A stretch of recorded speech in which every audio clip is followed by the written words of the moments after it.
Dannah, how are you? Hiya, how are you? Can I start talking about England on Saturday, and particularly the first half, and your first half?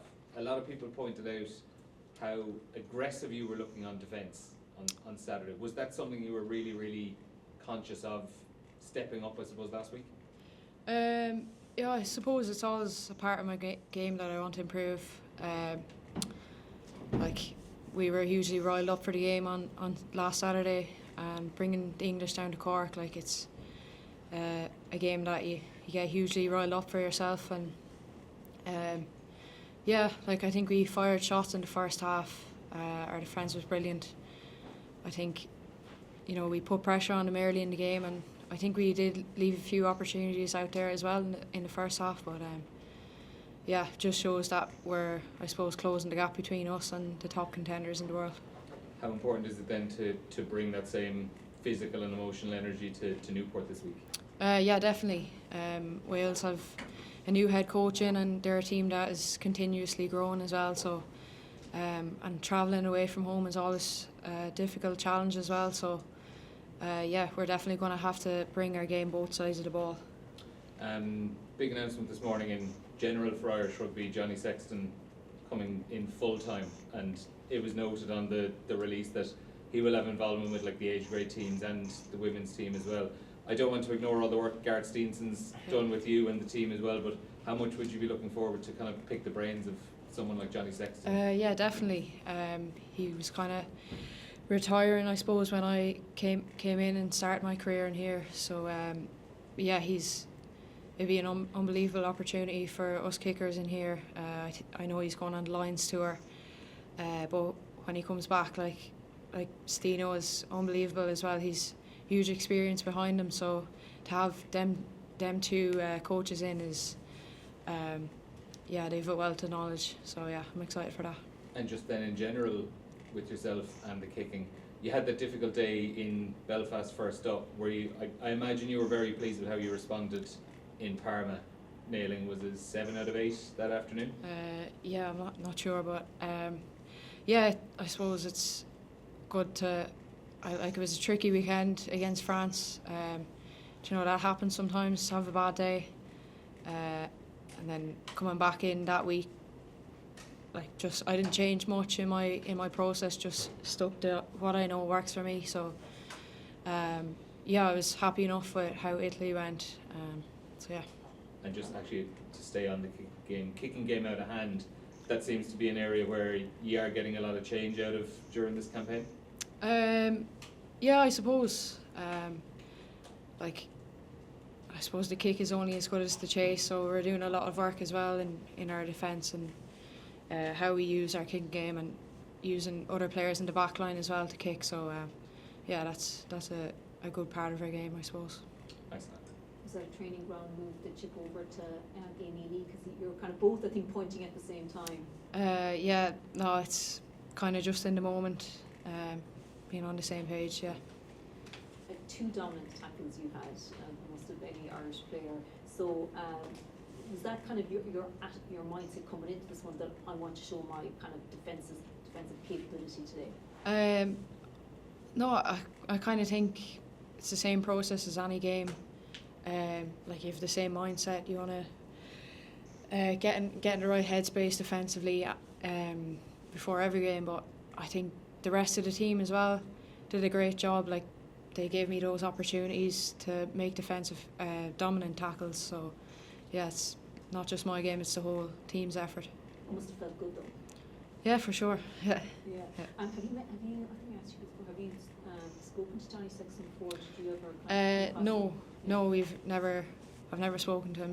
He was kind of leaving when I was coming in here. So, it's really exciting to be able to pick his brain on his kicking game, especially. And to be able to work with him and Gareth Steenson, he's great as well. So, I'm really excited.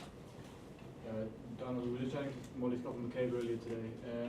This potentially she might be starting alongside yourself. We don't have a team just yet, but starting outside of the different scrum halves so far this campaign, they each bring something different, as Molly said herself. How's that partnership building between you and the other scrum halves? Yeah, like the three of them, I suppose it's a battle between the three of them at the minute, and I think that's a great thing to have. Going into the World Cup, like three good options.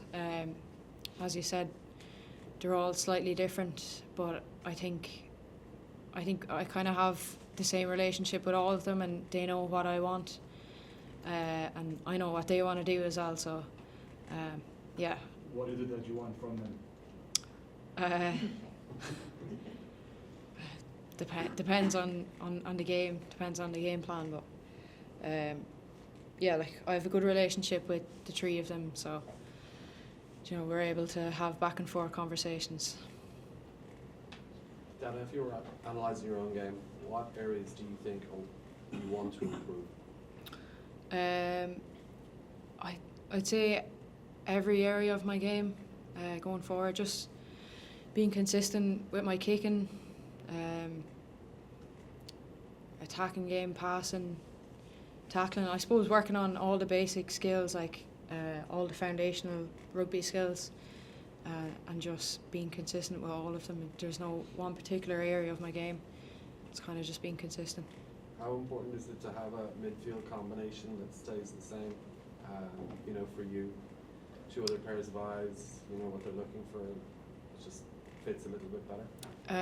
Sorry, 9 or the centres? No, the centres.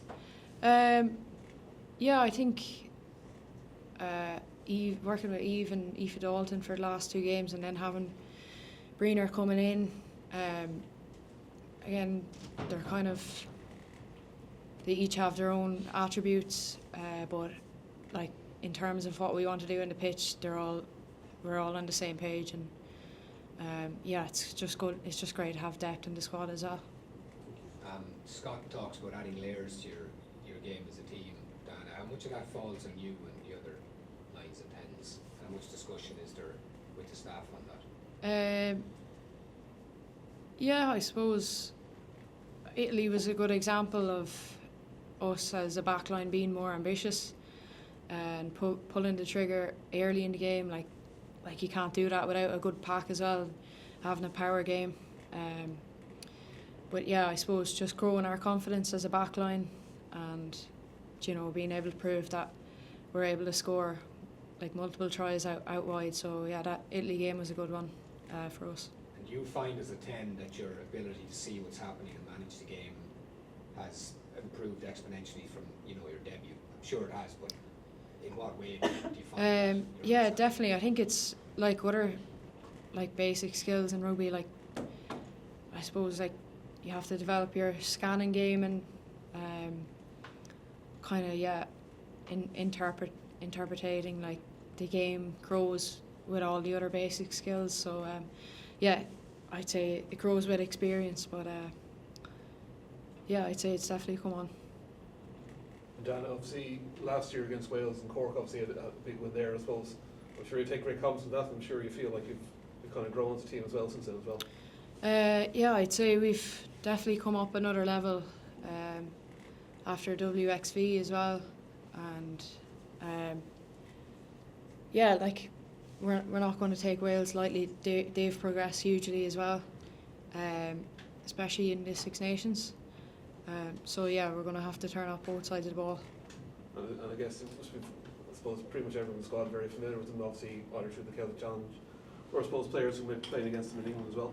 Yeah, definitely. There's a good mix of we've had good experience against Welsh teams, Squalia Lightning and Brighton Thunder in the Celtic Challenge, and we know what they're about. They're a power team. They've a good maul. You can't go around them. They're a good physical team. So yeah, and then the girls, and some of them play for Gloucester Harpy and the teams in the Prem. So yeah, we're well familiar with them, and we know that it's not going to be an easy game at the weekend. All right. Sorry, can I just, did you see the board on St. Sue's drop goal? Yeah. Yeah, it was really, because it's Yeah, something it's that brilliant. you rarely see, isn't it? Yeah, yeah. Brilliant game. Yeah, it's great skill. I think the new rule with the goal line dropout gives great opportunity for take a shot at a drop goal. So yeah, fair play to her. You'd like to get that into your armour, would you? Yeah, maybe. Yeah, If it falls into my hands, I might have a shot. yeah. We'll see.